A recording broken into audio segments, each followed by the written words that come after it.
100,000 pesos cash to every Filipino centenarian. Life expectancy is now at 79 years old for men, 83 years old for women. Meron tayong kasabihan, aanhin pa ang damo kung patay na ang kabayo. Hihintayin pa ba natin na mawala ang ating mga lolo't lola bago mapadama sa kanila ang ating pagmamahal at pagpapahalaga? Hikayat ko kayong lahat na bigyan suporta ang ating mga mahal na senior citizens. We always make sure that our lolos and lolas are well cared for. Mr. President, I move that we recognize the sponsor of the measure, Senator Amy Marcos, our chairperson of the Committee on Social Justice, Welfare and Rural Development, to deliver her sponsorship speech. Senator Amy Marcos is recognized. Thank you very much, Majority Leader, Mr. President, my dear colleagues in the Senate. Today I submit to this Chamber Committee Report number 61, sponsoring herewith Senate Bill number 2028 entitled An Act Expanding the Coverage of the Centenarians Act of 2016, amending for the purpose Republic Act 10868 and providing funds therefore. Our senior citizens are an integral part of our society. Their hard work having shaped the country as we know it today. Even in their late years, they continue to make a significant contribution to the labor force, to their families, and to the state. Recent statistics, well cited by our minority leader and author of this measure, however, show that many elderly Filipinos do not reach the age of 100 and are hence unable to enjoy the benefits and privileges of the widely celebrated Centenarians Act of 2016, which awards 100,000 pesos cash to every Filipino centenarian. Life expectancy is now at 79 years old for men, 83 years old for women. The rising cost of living and healthcare expenses have made it very difficult for our senior citizens to afford basic necessities and the expensive medications and procedures of heart ailments, diabetes, kidney failure, and other age-related disabilities. They also face mental health issues such as depression and loneliness, not to speak of the neglectful and sometimes abusive treatment of their younger family members. Meron tayong kasabihan, aanhin pa ang damo kung patay na ang kabayo. Hihintayin pa ba natin na mawala ang ating mga lolo't lola bago mapadama sa kanila ang ating pagmamahal at pagpapahalaga? Thus, to assist our senior citizens as they approach their late years, this bill seeks to distribute the 100,000 cash gift much earlier and in 3 tranches when they reach the ages of 80, of 90, and of 100. The amounts necessary for the implementation of the law shall be included in the annual General Appropriations Act and will be upgraded by the National Economic and Development Authority or NEDA according to the average annual inflation in the preceding 3 years. Sa awa ng Diyos, mabibigyan na tayong lahat ng mas mahabang buhay.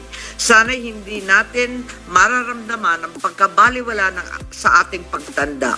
Bigyan nating saysay ang mabuting layunin ng batas habang buhay pa ang ating mga lolo't lola, habang may oras pa tayong lahat. I now ask for the support of my colleagues in passing the proposed amendments, for through this expansion, it is hoped that more of our elderly population may be able to benefit from the Centenarians Act and that they be inspired to further prolong and enjoy their lives even beyond a century. Thank you, Mr. President and honored colleagues. Thank you, Majority Mr. Leader. President. Thank you, Senator Amy. Next to co-sponsor the measures, the distinguished gentleman from the great province of Cavite, Senator Ramon Bong Revilla. I move that he be recognized, Mr. President. Senator Bong Revilla is recognized. Thank you, Mr. President. I rise today, Mr. President, to co-sponsor one of the measures closest to my heart, the amendment to the Centenarian Law. It was in the same hall in 2020 when I first pushed and fought for this measure. However, the fight was momentarily halted because of the pandemic. Naantala man ng bahagya, alam nating darating ang tamang panahon para rito. And today is that day. So close to my heart, I filed Senate Bill number 21 as my topmost priority measure measure this Congress. Hindi napagod, hindi natinag. Because of our dear senior citizens deserve no less. Kaya nga nagpapasalamat tayo sa ating chairperson, Senator Amy Marcos, na talaga namang hinanapan at ginawa ng paraan upang maisakatuparan ang mga adhikain ng panukalang ito. Hinihimok, hinihikayat ko kayong lahat na bigyan suporta ang ating mga mahal na senior citizens. Let us recognize and value the role that our elders play in our society. An African proverb says that those who respect the elderly pave their own road toward success. Pero tayong mga Pinoy, normal na sa ating kultura ang paggalang, pagpapahalaga sa mga nakatatanda. Hindi ito bago sa ating pamumuhay. Lahat tayo ay ipinanganak at lumaki sa aral na ang mga nakatatanda ay ginagalang, nirerespeto, pinagpapahalagahan. This legislative measure is a testimony to that special Filipino culture.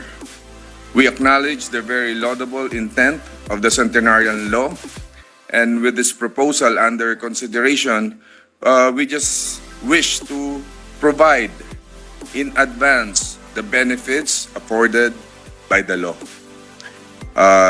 There are accounts that Centenarian Law beneficiaries are too old to enjoy the cash gift they receive. Meron pang salalay na hindi na naintindihan ng ating mga lolo at lola kung ano man ang natatanggap nila. Panukala lang natin na ma-advance lang sana ng mga nakatatanda upang kahit papano ay ma-enjoy pa nila ito. Habang sinusuportahan natin ang panukalang ito, kalakip dito ang dalangin matamasan nila ito sa lalong madaling panahon at maihatid natin ang tulong at kalingang damandama sa ating mga senior citizens. In view of all this, Mr. President, this representation together with our very able sponsor, Senator Amy Marcos, appeal to this body to overwhelmingly support this measure. Thank you, Mr. President. Thank you, Mr. President. Thank you, Senator Revilla. Next to co-sponsor the measures, the distinguished gentleman from the city of Valenzuela, Senator Sherwin Gatchalian. I move that he be recognized, Mr. President. Senator Sherwin Gatchalian is recognized. Thank you, Mr. President. Good afternoon to everyone. Good afternoon, dear colleagues. I rise today to co-sponsor Senate Bill number 2028 under Committee Report number 61, otherwise known as an act expanding the coverage of the Centenarians Act of 2016. The cultural value of family and respect for the elderly is deeply ingrained in our Filipino culture. It is common for us to have multi-generational households where grandparents live with their children and grandchildren. We always make sure that our Lolos and Lolas are well cared for and that they never feel abandoned or neglected. Even in our local communities, we all know that it is too heartbreaking to see elderly people surviving on the streets. That's why in Valenzuela, for example, we established Bahay Kanlungan to serve as a home for abandoned senior citizens residents. In fact, with our intent to replicate this initiative nationwide, this representation filed Senate Bill number 950, known as Homes for the Abandoned Senior Citizens Act of 2022, which seeks to provide a framework for other local government units to address the plight of a more vulnerable sector of senior citizens. As we push for such transformative steps for our senior citizens, there is no denying that we wish our aging loved ones could stay with us forever. Unfortunately, as much as we want to, living to reach 80, 90, or even 100 years is quite rare in our country. According to the latest data of the World Bank, the average life expectancy at birth in the Philippines is 72 years. Given this context, not many Filipinos live up to enjoy the benefits of Republic Act number 10868 or the Centenarians Act of 2016. This also means that only a few centenarian Filipinos enjoy the fruits of this act, including the 100,000 peso cash gift as well as the letter of felicitation. According to the 2020 data released by UK-based care home marketplace Loti, only 2 in every 100,000 Filipinos are centenarians. Sa madaling salita, kaunting senior citizens lamang ang kinikilalang benepisyaryo ng ipinasang Centenarians Act of 2016. With this reality, Mr. President, I stand today to co-sponsor this measure that seeks to broaden the coverage of the Centenarians Act of 2016. Through this measure, we can further celebrate the contributions of our beloved senior citizens to nation building by providing more beneficiaries with the necessary support and recognition they deserve. Once the passage of this bill becomes a reality, our Filipino octogenarians and nonogenarians will also reap the rewards of the Centenarians Act. With this, more senior citizens will benefit from a cash gift of 100,000 pesos, as it will be equally distributed in 3 tranches at ages 80, 90, and 100. This means that around 33,000 pesos will be given to beneficiaries for every 10 years, while also allowing inflationary adjustment of the amounts that they will receive. Mr. President, the passage of this measure will surely motivate our senior citizens to live longer. The 100,000 pesos cash gift that will be equally distributed in 3 tranches will support them as they pay their living expenses, medicines, healthcare costs, and other necessities as they reach the milestone of 80, 90, and 100. Sa totoo lang, ang simpleng paggamit ng senior citizens discount, tuwang-tuwa na ang ating mga lolo at lola. Sa pagpasa ng panukalang ito, paniguradong mas lalong gaganda ang kanilang mga ngiti dahil tiyak na malaking tulong ito lalong-lalo na sa mga may iniindang karamdaman dahil makakatulong ito sa pambili ng kanilang gamot.